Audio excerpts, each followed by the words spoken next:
Aloha family, welcome to part 2, the truth about sex, money, and power. Be joined by my soul sister, Sydney Campos, as we talk about transmuting these life force energies, these deep, inimical energies for life, day-to-day life, spiritual life, emotional, relationship life, transmuting the shadows that get placed there into gifts. And this is a part of our 2-part series here. And we have some more exciting things to invite y'all to around these types of energy, because they are so potent, so powerful, and so needed out in the world. So needed. And yeah, we'll be diving into a lot of the shame, the blame, the guilt, the things that have come along with these energies that society, our teachers, our parents, our religions have placed onto these types of energy, and therefore how to transmute them into our greatest gifts. Ability to be present, to be ecstatic, to be of service, to be magnetic. These are our superpowers, fam. These are literally our superpowers. Yes. All right, I think we did it. Oh my gosh, we sound so good. Yes. We sound great. Woo! Thank you guys Oh, and ladies thank for you. bearing with us. I think, Oh, Sydney, actually our yeah. energy was too high and like Facebook couldn't even deal with it. We broke it. That happens a Facebook. lot. Yeah, we just break the internet. We're in like a different like telepathic dimension. It's like, wait a second, recalibrate. The internet could not deal with what we were dropping bomb-wise. So let's get re-grounded here. Let's get reactivated. Thank you everyone that's rejoining. Toss an 1111 in the comments, because that's when this video technically started. And we're manifesting right now. This video is a synchronicity if it's on your feed.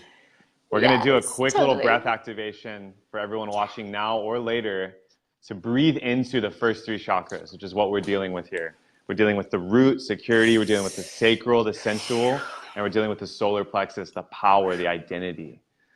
And we're going to pull that all up into the heart, anchor gratitude, and we're going to start riffing here. So I invite you to just close your eyes, take a straight spine, wiggle the fingers and toes, and then into the feet and into the base of the spine. We're going to take a big breath in. Big breath out. Feeling every cell touching that life force. We're going to breathe into the sacrum now, into the pelvic bowl.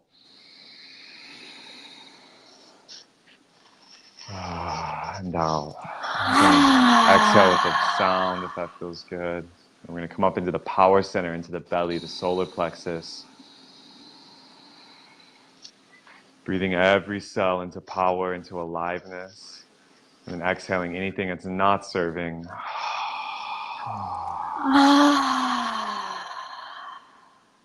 And last breath, we're going to come up into the chest, into the heart space.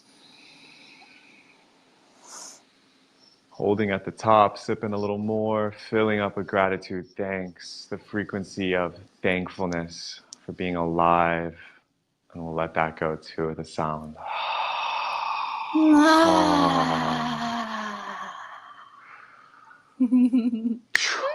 right, we're in. Yes, wow. Oh my gosh, welcome. I'm so happy to be here again. Yes. Oh my gosh, so our last transmission, I feel like we were just scratching the surface, right? We were just like getting set up with some really, really, big energy. I know a lot of people resonated with so much. I mean, I think some people even got like really activated by what was alluded to about like the church and religion and like Christianity. And I mean, all this stuff, which I guess means we're doing something right when we're really like triggering these bigger, societal conversations, which I love. And, as I was mentioning before, I want to get clear on the terminology that we're using here that I feel is thrown around a lot. And I want to ground us in this, it's so important for us to have a shared context, right? I know in my life, at least, and I witnessed this in many other people's lives, that it's not all resistance or chaos or confusion, and maybe any relationship or any experience at the root due to a lacking understanding and context of terminology, of intention, of shared meaning, right? So it's so important to ground the conversation in this shared meaning and context so that we can all come together and really create from the space of like a similar launching point, right? So transmutation, I really like to use the word transmutation in concert with alchemy. Alchemy is maybe something I overuse all the time because I just Me so too. identify. Guilty.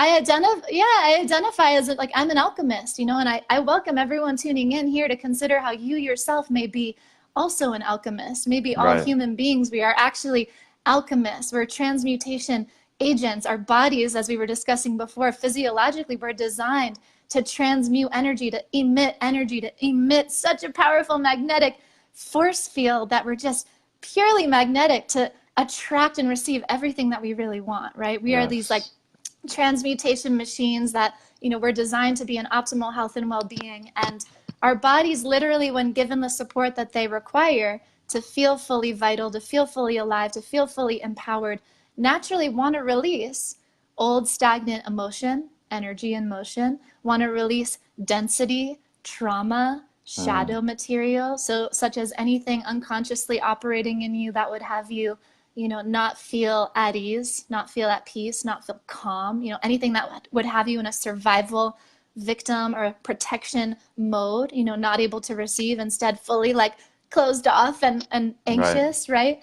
And transmutation is really this, simply put, I would say, a process of alchemizing, you know, first becoming aware of what is it that you're holding on to that's dense? What is it that you're holding on to that's catalyzing worry, anxiety in your life? This is not your natural state of being, contrary to how you may have lived up until this point. Anxiety is not your natural state of being, contrary to our conditioning and, you know, especially American society that would have us think that there's always somewhere else to get to. There's always somewhere else to be. There's always more to get to, you know, there's not enough, right? Inherently catalyzing so much anxiety. And so all these things that are dense energy, dense material, keeping you in a state of survival, keeping your physiology blocked from receiving that which is so naturally yours to receive, blocking you from being fully magnetic, fully open to your desires, fully embodied in this present moment, you know, beautiful desire, right? And it's like transmutation, I would say, starts with an awareness, cultivating an awareness of, you know, what is it in your life that's not working for you? What is it in your life that feels heavy, that feels anxious, that feels upsetting, that feels dissonant from how you really want to feel? And I think even before that comes the invitation to get really clear on what is it that you do want, you know? So we're going to have to go into desire in this conversation too. Like, what is it that you really want? And then what's in the way of you not being able to have that? And what's something in your life that feels heavy, dense, anxiety ridden, something that's causing you to feel another way than how you really want to feel in this moment? And how you go about really releasing that is, first and foremost, I would say, physiologically moving the energy. This isn't necessarily an intellectual process, right? It's like we must move and clear the energy and really allow our bodies to do exactly what they know how to do best, and to create that clear channel, create that clear space for the types of experiences, the types of energy we really desire to embody to just naturally come online, our natural state of being. So transmutation alchemy, I would say, is about clear your body's natural channel of energy that wants to freely flow. And how are you accessing your body's natural ability to heal itself? This is like the knowledge that we're never taught in school, right? This is all the stuff that we find after, like, I think in most cases, like hitting rock bottom spiritually, emotionally, mentally, you know, financially. And then it's like, oh my God, what do I do? This isn't something I figure out. I can't figure out this problem. I can't solve this challenge from the same level of consciousness at which it was created, right? Right. It's like, I have to get back into the body. Which for many people was thinking, was a lot of thought and a lot of mental agreements. And, well, a dear brother of mine, he calls it mental protectionism. How can I protect my money, my woman, my property with a lot of mental agreements? And this engine starts just going. And you're bringing up so many powerful points, Sydney. Like, I also identify as an alchemist. Shout out to all the alchemists out there. Yeah. You know, the alchemists and the alchemisters. I love that. Alchemistics. Ooh. Yeah, ooh, alchemistic. That's a new one. For me, like, you nailed it. Transmutation happens in the body. Yes. Because your neurotransmitters, your endorphins, your sex hormones, your blood, you're literally turning that food you ate for breakfast into blood and bone. Your body is an alchemical machine. Yes. So is your mind. Your mind is a beautiful machine of thought alchemy. However, in society, and you nailed it, our natural state is ecstasy, bliss, it's purpose, it's service, it's symbiosis. Look at a child, if you don't believe me, before they get the conditioning. If we want to alchemize and transmute something, especially if it's a dense anxiety energy, it's got to come from the body. It's got to come from a felt experience. And I think this is why so many people turn up on their mat in yoga. They may even unconsciously not be sure why they're physiologically manipulating their body, their breath, their intention in those yoga classes. And that's just one example. There's many pathways. But to quickly define transmutation for me, transformation and mutation. To transfigure, to transform something, it's like a three-part process. There's the old energy that's asking for attention, pain, anxiety, lack, heartbreak. Something is there, and it's asking for transformation. Then we have the catharsis, or the ecstasis, some kind of peak energy movement, which could be energy in motion, a strong emotion. Part two, and there's a lot of energy there. Like when someone's really tired, and then they get a ton of anger or a ton of sadness, suddenly they have a lot of energy. Emotion tends to bring up infinite energy, is what I've noticed. Yeah. So that's part two. And then there's the resolution. Part three in transmutation is there's a new energy level reached. Because that surge of energy has broken up all the broken little pieces and reorganized them. So we're reorganizing mental, emotional, spiritual, psychological energies. And that's really what we're here to do, Sydney, is like alchemize. We're here to alchemize. Yes. Yeah, I think all of us are. I really feel, and tell us if you're tuning in right now, like if you feel this, right, that you are at some level absolutely here to alchemize whatever it is that is your greatest shame, your biggest wound, the hardest struggles that you've ever been through, the biggest lessons that you yourself have ever experienced, like your greatest pain, right? Like all of the above. Is that not at some level what you're here to create into your highest light, your biggest medicine, the biggest gift that you're maybe here to give, the thing that you're here to teach? You know, is that not all those experiences? Are those not what have set you up to literally understand at a deeper level what it is that you're really here to give and what purpose it is that you're uniquely here to fulfill?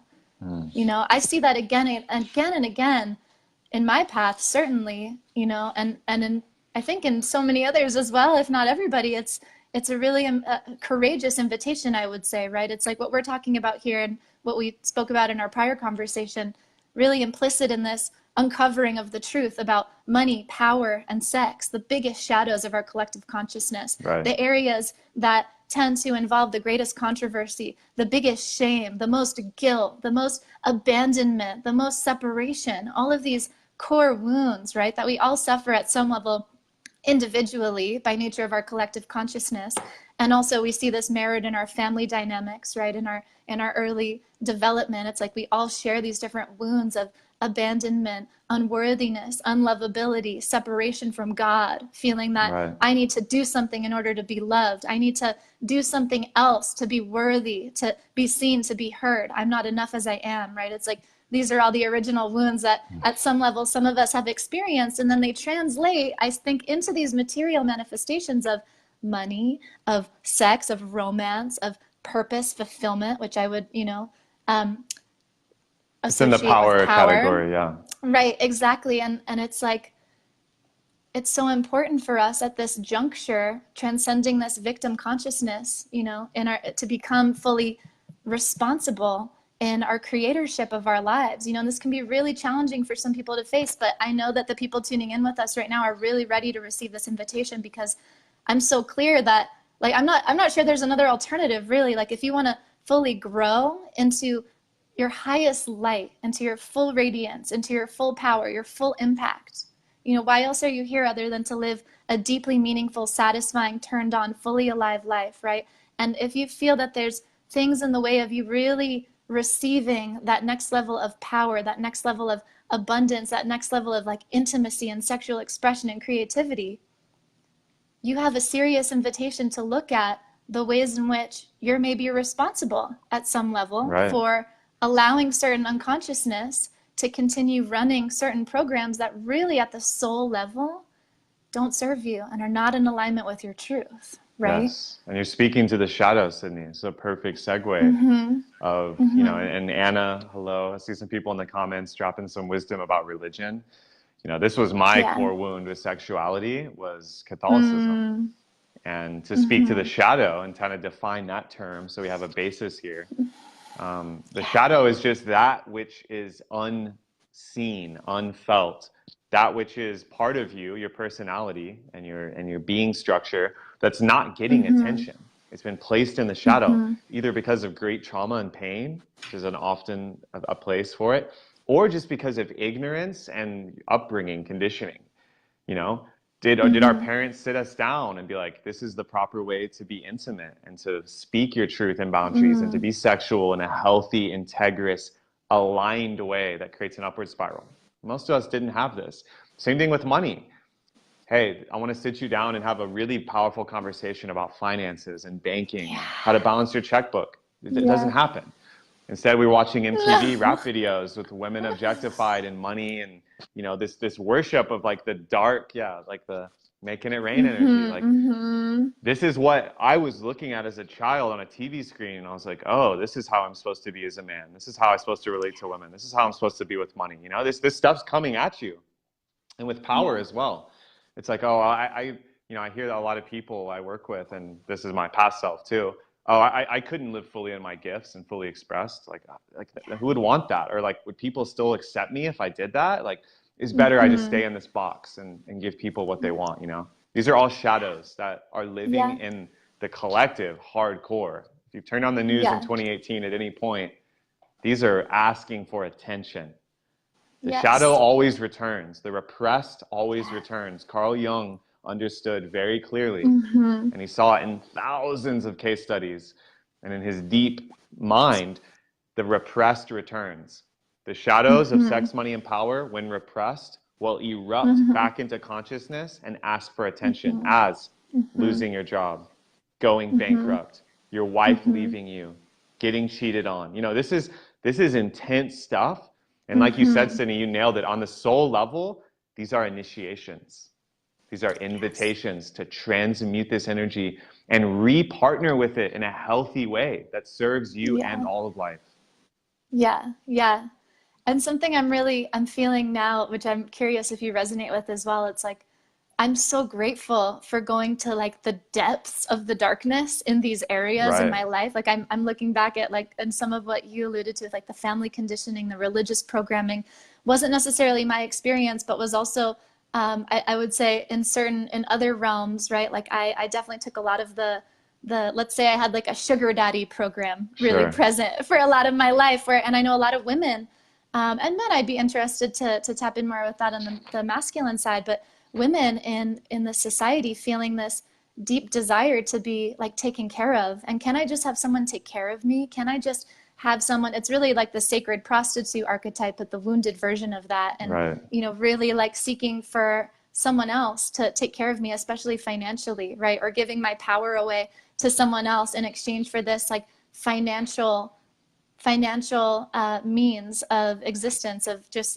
being, I just want to be myself, like a big fantasy of mine for a lot of my life, because I was not empowered in fully living my purpose or being in my power or feeling deserving or worthy of just feeling good. Like I didn't know what that meant. And so much of my worth was placed externally, right? Like, what do you think of me? Do you love me? Do you like me? Am I impressing you enough yet? And that got really wrapped up, you know, added with addiction and some other things that were going on at the time. But like the shadow of wanting to just be paid to be who I am got wrapped up in this whole, you know, I was like working as a stripper for a few months in New York at like the bottom of my addiction period. But I just look back at that time as, you know, wow, that was some serious material that I can now use to alchemize and transmute and now fully understand at a deeper level, like what it means to be sovereign, what it means to be independent, self-sufficient, but fully reliant also on the universe in this co-creative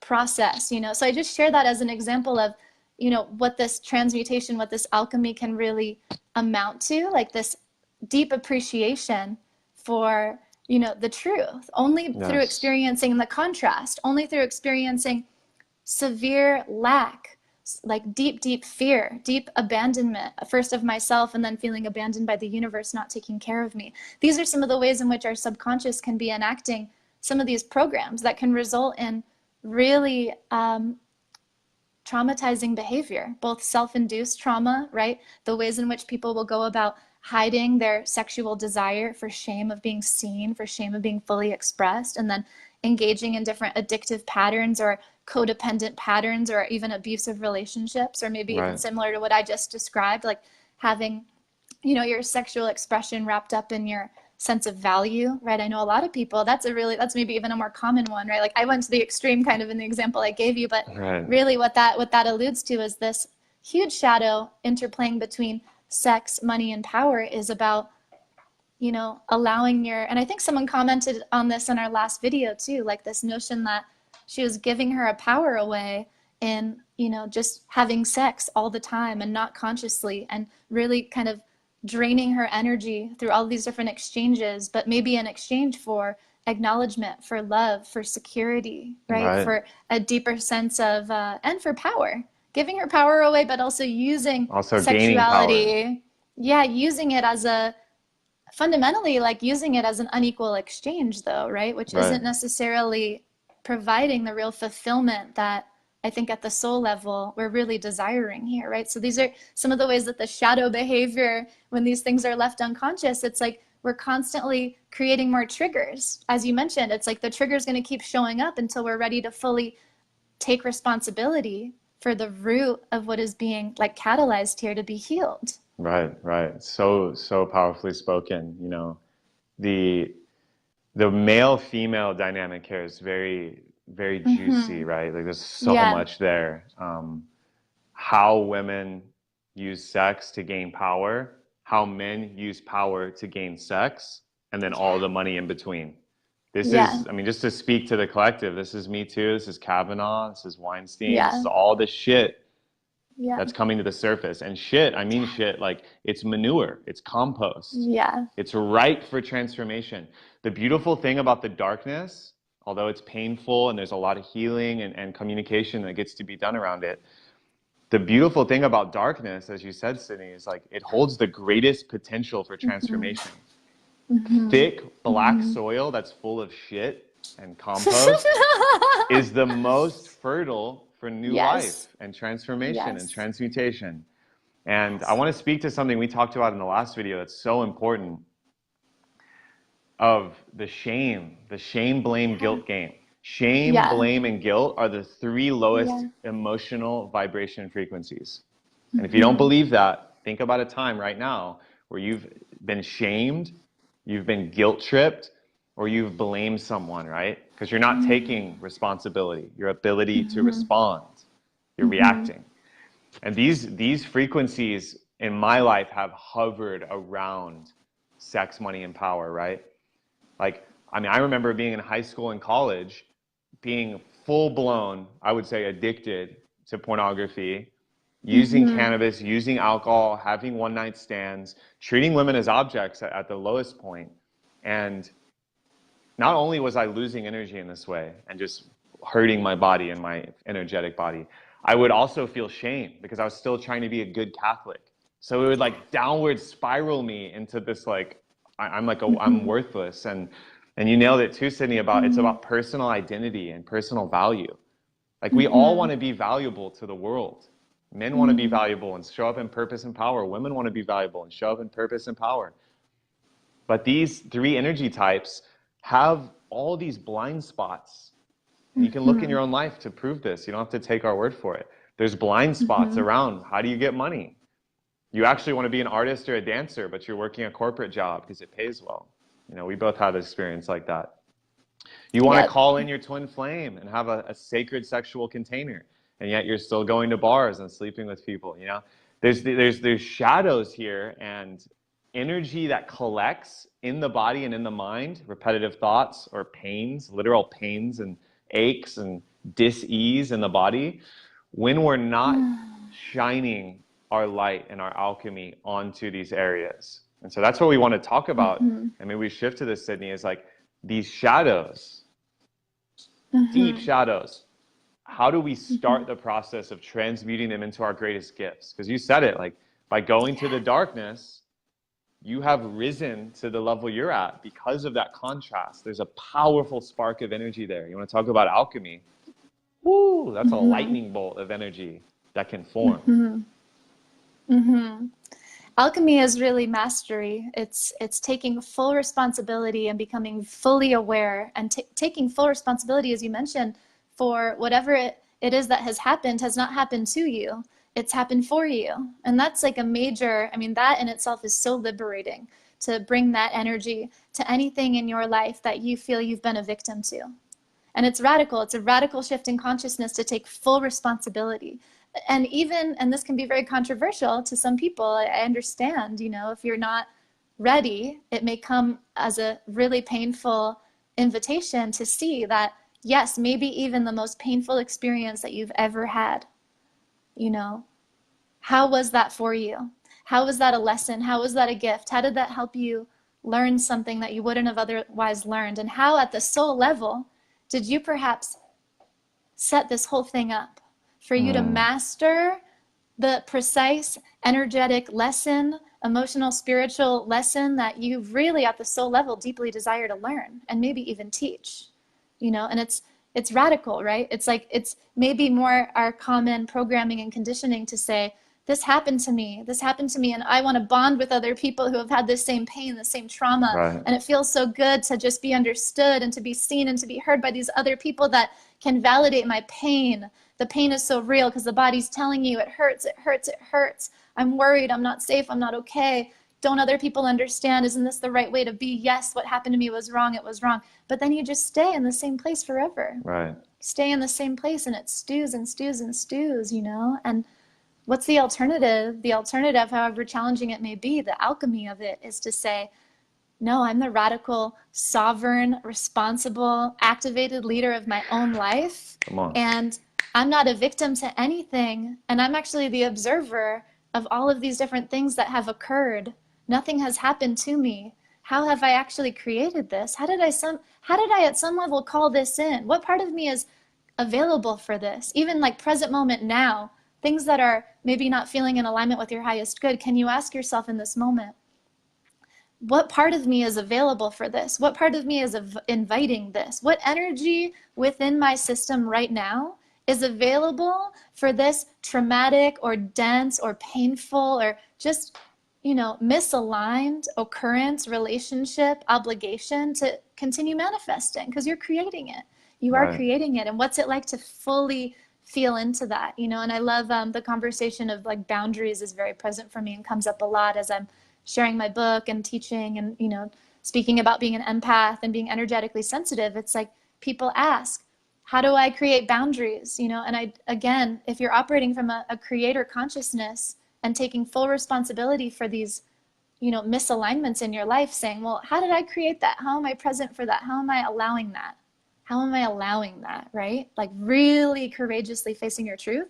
It's like things like boundaries actually become pretty irrelevant. You no longer need boundaries or to protect yourself or to be in any kind of survival paradigm when you're fully taking care of yourself and fully making conscious any unconsciousness that would attract draining relationships or attract energy vampires or attract people who are taking advantage of you. No one's taking advantage of you unless you invite them to. Like really feel into that. Like feel into that, because really otherwise what's the alternative? It's like you stay in the same story, stay in the same narrative, stay in the same energy, when you're meant to rise, you're meant to keep expanding, keep evolving. This is the way that this is what I found to be the alternative. I'm curious if anyone's found any other ones. This tends to be for me like the way. Right. And yeah, if you guys are tuned in or you're vibing on this, like toss some comments, some questions, like what is this bringing up for you? This is a very charged conversation, and I'm just like loving it. And you nailed it, Sydney. I think this is the same way I've transmuted a lot of the shame and guilt in my life around my own sexuality, my own relationship to money, and my own relationship to my personal power, right? My voice, my actions, having influence, it's all happening for me. All of it. The breakups, the losses, all the money I lost, all the relationships that were very toxic, I was creating them. And this is what you nailed it, the creator consciousness. This is what an alchemist understands. You are creating your reality, very much involved with it. It's not that it's out there and you're over here and like you're a victim or like something's happening to you. Your thought, word, and deed is manifesting in a flow, right? It's a flow. It's not like 1, 2. It's a circle. It's manifesting your reality back to you. So the partners that are coming into your life, the jobs, the opportunities, it coming back to you. The people that are giving you attention and want you to speak or want you to act, they're a reflection of what you've put out there. So on like a very grounded, like brass tacks basis, you know, sex might be the easiest one to look at. You talk to your girlfriends, or you talk to your guy friends, you know, I just really want to call in a queen. Like I want her to be like this, this, this, this. And then you're still saying yes to casual sex. It's like, wait, the universe is like, all right, here you go. And you're like, oh, I'm such a victim. Like these girls just don't understand me. And like, what is wrong with me? The universe is like, here you go. This is what you ordered. This is what you alchemized. This is what you transmuted. And then the downward spiral can start where you're like, well, just, you know, just fuck it, you know, like whatever. Like Jordan Peterson speaks about this so much. I really loved his words. He's like, when you resent existence itself, you are in the worst position of a downward spiral. And I think very low levels of shame and very low vibration levels of like feeling really guilty, this is where it comes at. It's like you start to blame God or the universe itself. You're like, this always happens to me, me. And what I want to invite you to do, and I know we're going to, you know, deep dive into more, is the I consciousness. I am creating it. I am stepping into sovereignty. I am calling in healthy intimacy. I'm calling in healthy cash flow.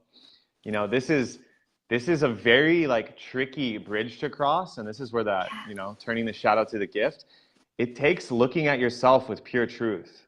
And I know when this started happening to me about halfway through college, you know, feeling broke, being cheated on, full heartbreak, full dissolution of like, you know, I never quite got to the suicidal point, but I started to feel like those kind of energies where I was like, I'm fucked. Like everything is happening to me. I'm in full victim consciousness. And then you can look at yourself in the mirror with full truth.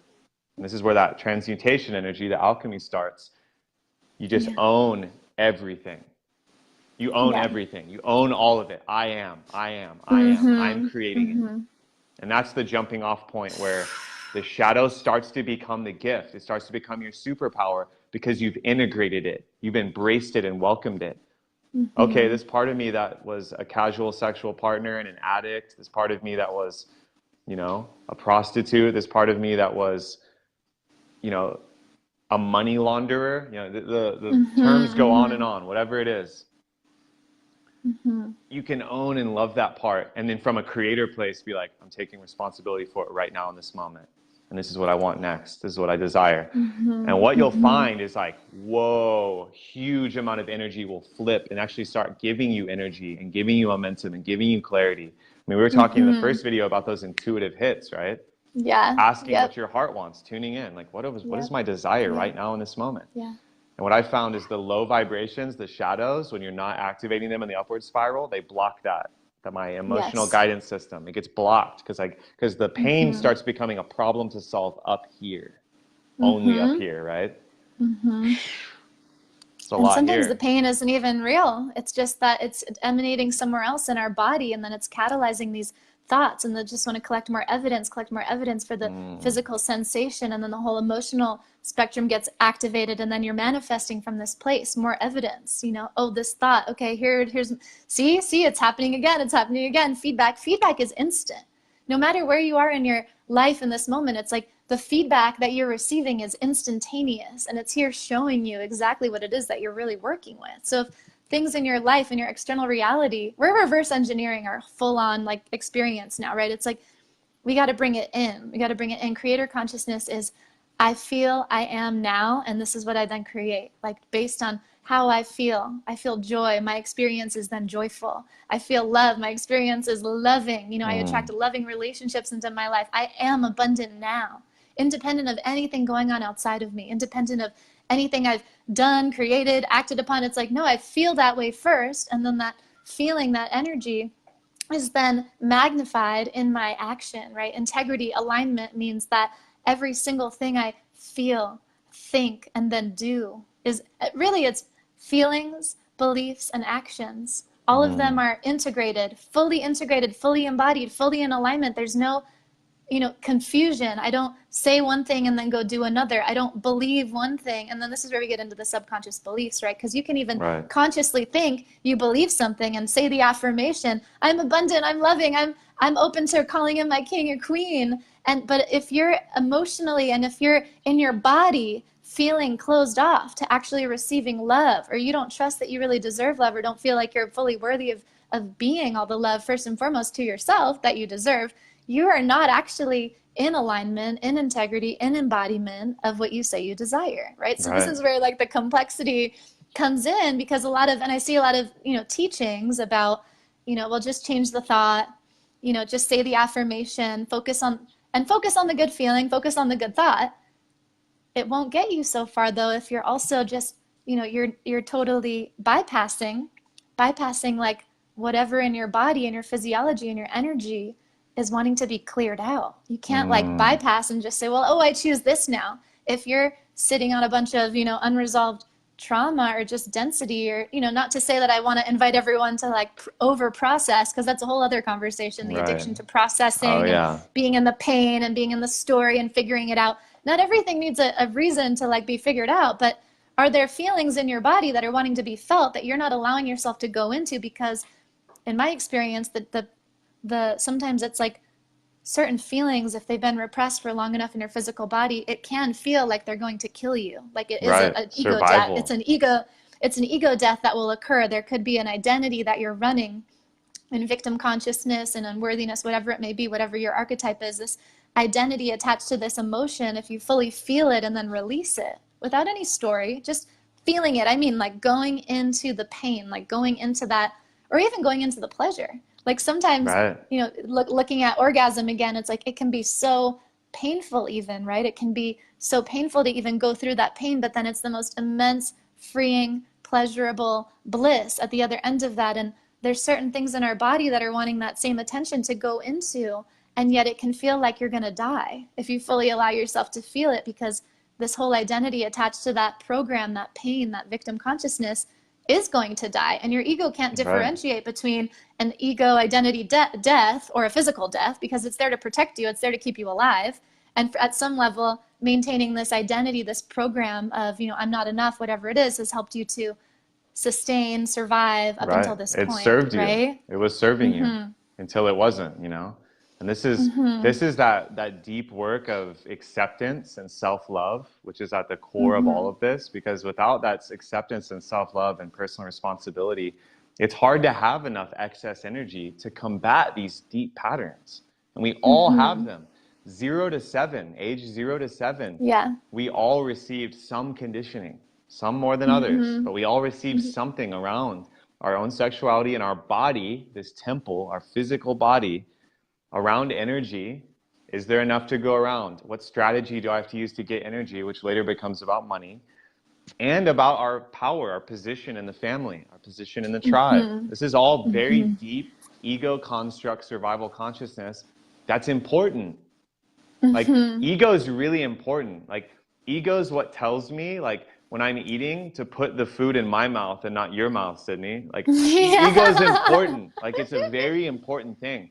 We can't understate that. And we love it. We can love it. We can harness its power for good. Those parts of us that want to stay in the low vibration, and like you said, the over processing, the addiction to trauma, the addiction to victim consciousness. You know, I've been there myself. I've seen people live there. It's like, it can be so painful. It feels like it's good, right? It feels like we're getting somewhere, but really it takes putting your foot down, stake in the earth, your stake of sovereignty and being like, wow, I'm creating this. I'm going to turn my wounds into the womb of transmutation, right? Wounds can be wombs. They can give birth to superpowers, right? And this is where the shadow becomes the gift. Yes, Sydney, yes, like, I love that. For my mind, like, when you go to the depths, whether it's bankruptcy or, you know, having a sexual trauma, or it's maybe no one paid attention to you, it's pure loneliness, it was suicidal tendencies or thoughts. When you've gone to that level, if you can fully own it and deprogram the shame around it and just realize without a story, oh, wow, that happened to me. Why did it happen? What part did I play? And then you ride the energy all the way up. That's where you get superpowers. That's where you get hyper abundant people that are hyper empathic and intuitive. That's where you get people that are focused and grounded on their mission. And they have a sense of self-love and acceptance that you can feel. You can literally feel it when you're in their field. They're not shaming and guilting themselves, and therefore they're not going to shame and guilt the world. And these are the people you feel really magnetized to. And they also happen to be the people that have the most satisfying relationships, are making the most money, and are serving their purpose to the whole in a very big way. Like there's a direct correlation there. It's not coincidence. And it's all about feeling good. It's like, it's so simple. It's like for all the cool little pathways we just went down, it's like the physiology and the body and the trauma and the transmuting the darkness and the density into light. And, you know, it's like, it could be as simple as like everything you just shared, this like new possibility that we all have available to us really could be as simple as an invitation to just start feeling good in every single moment. Yes. Like, what is life like when you fully are open to feeling your absolute best, and there's no shame about it, and there's no fear of like, you know, how powerful, how radiant, how incredible you are. You know, I find that is like a really common thing too. Like, I'm afraid of my power. I'm afraid of how radiant I am. I used to have this, you know, I'm afraid of who's going to get left behind. When I shine my full light, when I shine my full light, who's going to be there? Am I going to be alone? Is anyone going to understand me? Am I going to even like be in the tribe? Am I going to be safe? You know, is it safe for me to be powerful? And can my physical body hold this power that I feel is really available to me? Can I hold it? Can I be a container for this?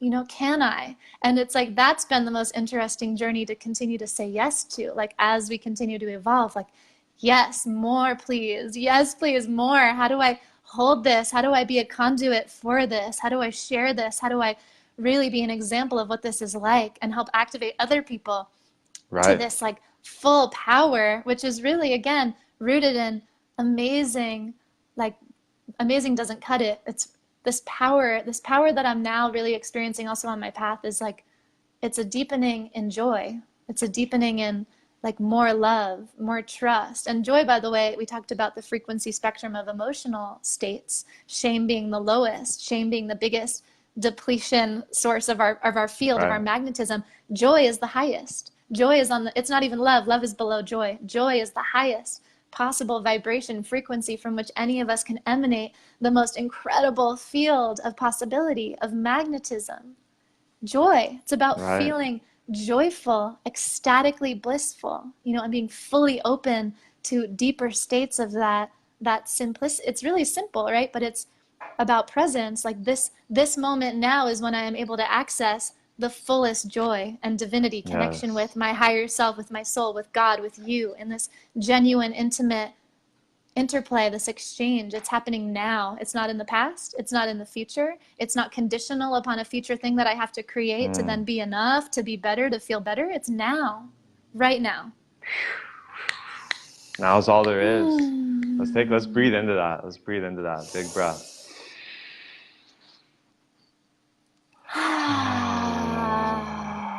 How joyful can I be right now? Right meow. How joyful. Like, and you know, there's a shadow of that too I want to address. And I want to get into questions. If you guys are tuned in, you're vibing, please drop your questions in the comments. Let us know. If you're just vibing, send us a heart emoji. But if you have a question, we'll address that. The whole like idea of follow your bliss, right?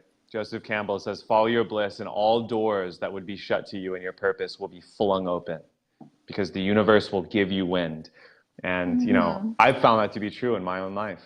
Straight up. Doesn't mean there wasn't struggle. Doesn't mean there wasn't difficulty. Doesn't mean there wasn't problems to be solved.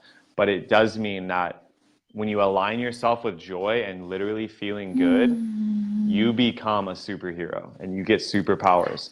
And I see sometimes in the New Age community that, like, you know, oh, the bliss bunnies and like you're too blissed out and nothing ever gets done. Nobody's making money. Everybody's sleeping on someone's couch.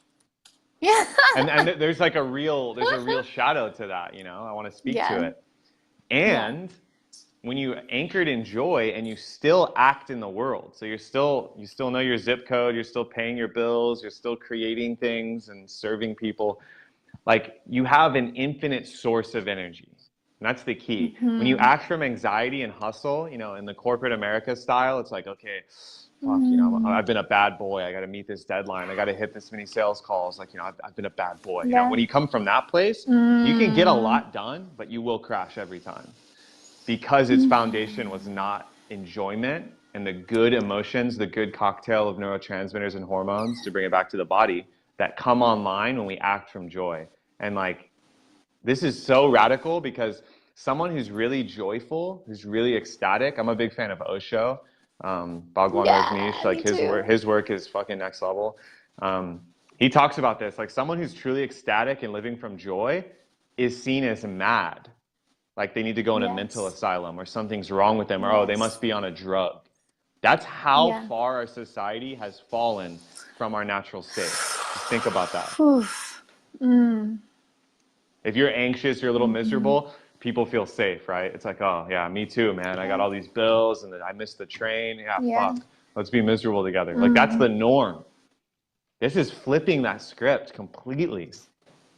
We're going straight joy mode. Let's get into the comments here. What do we got? Thank you for saying that too. That was just really deep. I feel like in hindsight, a lot of my life, really a lot of the different shadows that I've experienced have literally been in direct response to that phenomenon, because my energy is so at its essence, so joyful, so radiant, so like, I'm surprised I wasn't medicated for having like ADD, because I was so like, so energetic and so tuned in, and like, and we're giving these kids medication to shut them down when this is their natural state. Right. And they're psychic, they're like little psychic intuitives. And we're like, no, that's not safe, because at some level, being in total joyful, ecstatic bliss, is that a threat? Is that a threat to our current construct in which we operate societally, politically, economically, socially, you know, all of the separation consciousness? It runs very deep, right? Because when you're truly in joy, in unity consciousness, truly in unconditional love, in sovereign unity with yourself, divine union within, and with all other living beings, you show up differently. You show up like really with love and compassion, and our whole society starts, you really start to see the insanity actually underlying a lot of our current constructs. Right.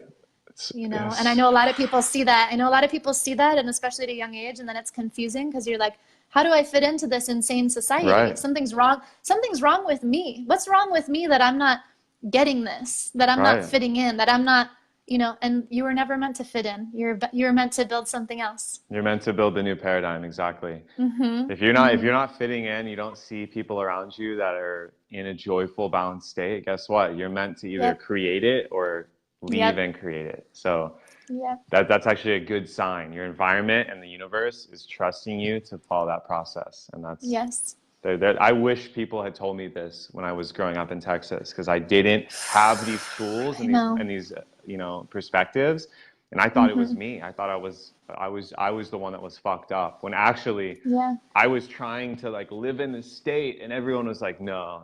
I mean, that's a cool idea, but you're crazy. Get a job. It's like, wait, what? And it took me just literally like breaking the plane and leaving to finally relax into that. And there was a lot of tears shed on that path. Like, it doesn't feel good to leave tribe, you know, like, and that survival consciousness is like, whoa, yeah, you're going to die.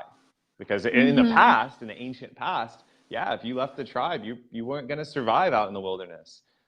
We live in a world that's so connected now, and so you are so protected and provided for now. Like we talked about this in our last video. If you're a mystic, if you're an intuitive, if you're an empath, it may not have been safe in past ages. You are so protected and provided for. Yeah. You are so protected. And when you lean into that, I'm talking about Marvel level Avengers. I'm talking about the X-Men. You're going to get your superpowers and you're going to be able to serve the world in a big way. You're going to serve the world in a big way. And like, oh man, I saw a question here that's really juicy that I want to quickly address. And then we have an exciting announcement. Oh yeah. Hey. Saad Kabani says, can you address meeting a twin and how both can be co-creators? Sydney, what's like your a twin take flame? on that? I think so. Like a twin flame? Yeah. Well, first, I'm so clear that we have many twin flames. For me, it's like I meet many different soulmate is not just like an intimate partner, is not just a sexual partner. It's like we have many different soulmates, men and women, and even in spirit, right? It's like, and the question being like, what are you, if you meet someone who you really resonate with at this level of like twin flame, which is usually comes with some triggering, some activation, some like deep, deep feelings, you know, in my experience, people who I would resonate with as twin flames or soulmates come into my life when I'm ready to do like some deep excavation, some deep healing of some unconsciousness that's really wanting to be made fully conscious within both of us, right? We're able to both be a mirror for one another, to see the parts of ourselves that we maybe wouldn't have been able to see on our own accord, that are only activated in these moments of like intense intimacy, or really more so like invitations to deepen into new levels of intimacy in which shadow material such as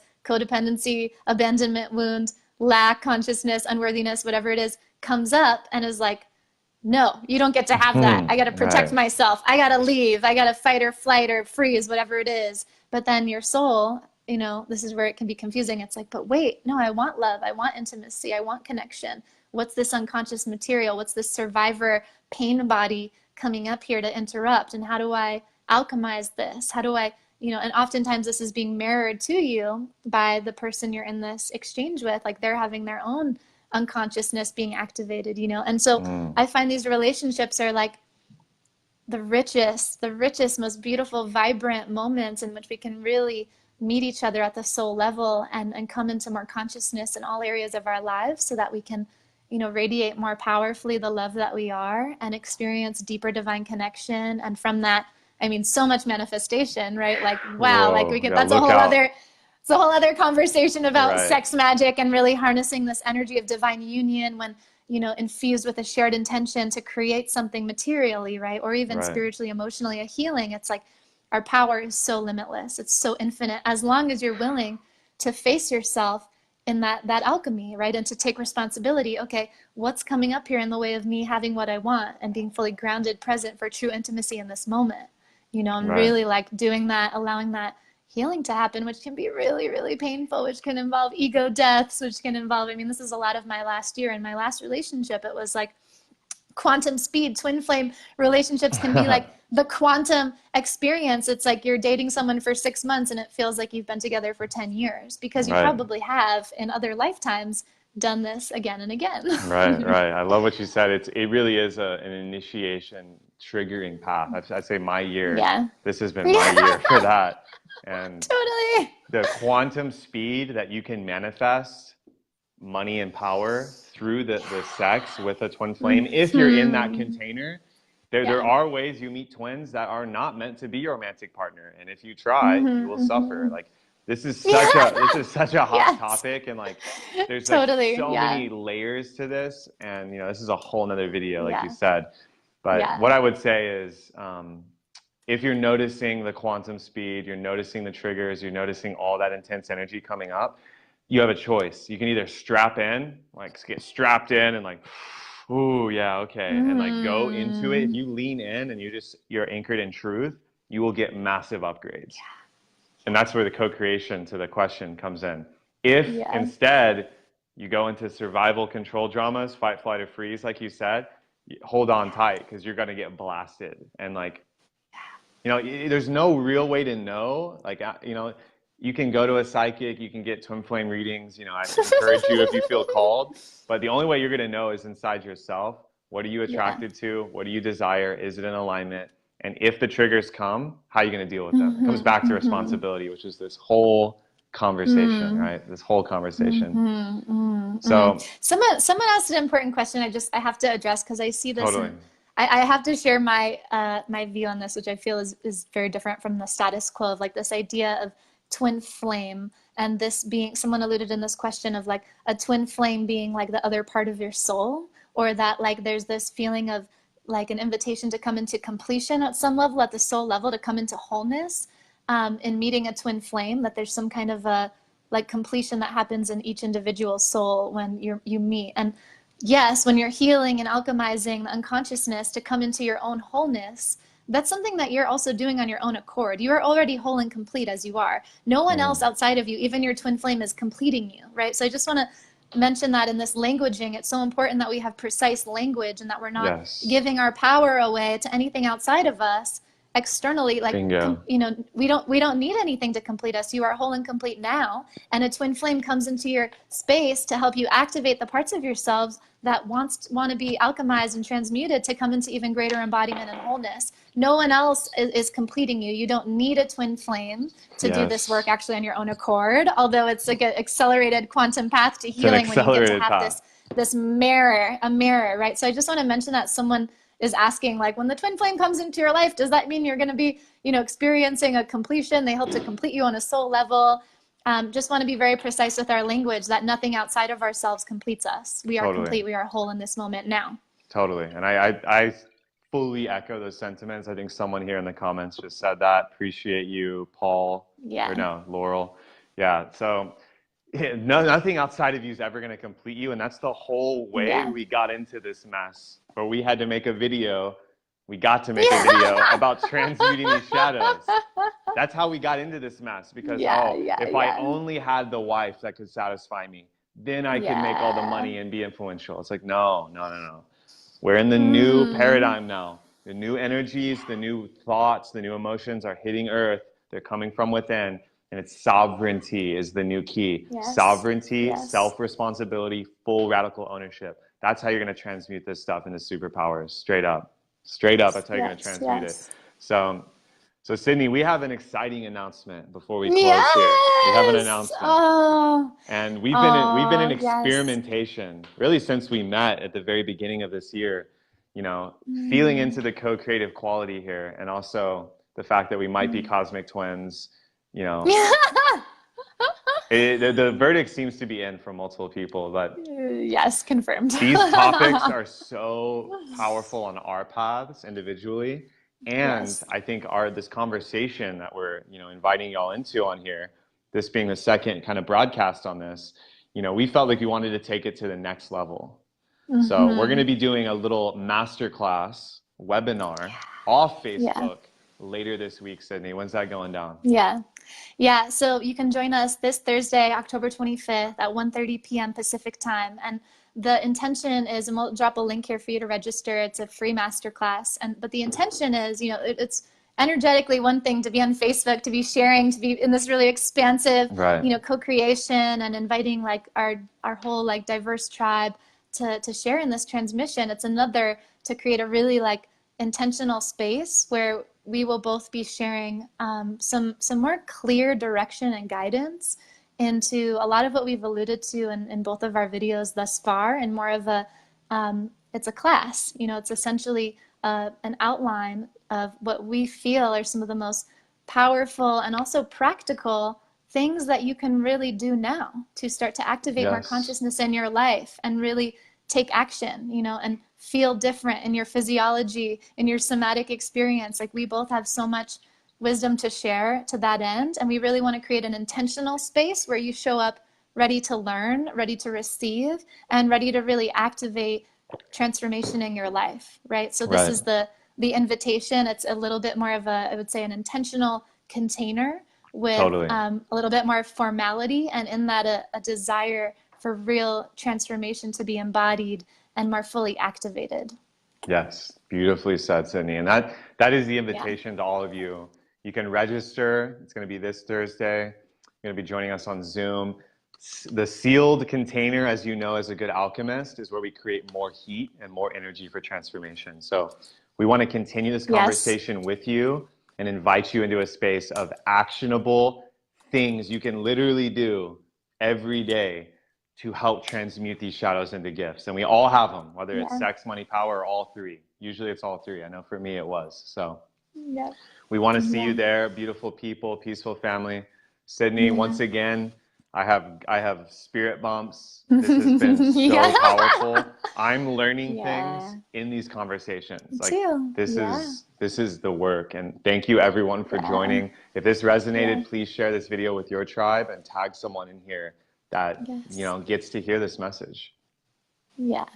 Thank you so much everyone for tuning in with us. I really receive so much energy from every single person tuning in at this present moment and also in the future. I'm just feeling through the quantum field everyone who's going to be tuning in with this medicine and having different activations of consciousness happening. And just, already it's very possible that you've been activated to such a level where you're going to be showing up differently in your life. And can you imagine what's possible when you take that a step even further and really receive our invitation to be guided and supported?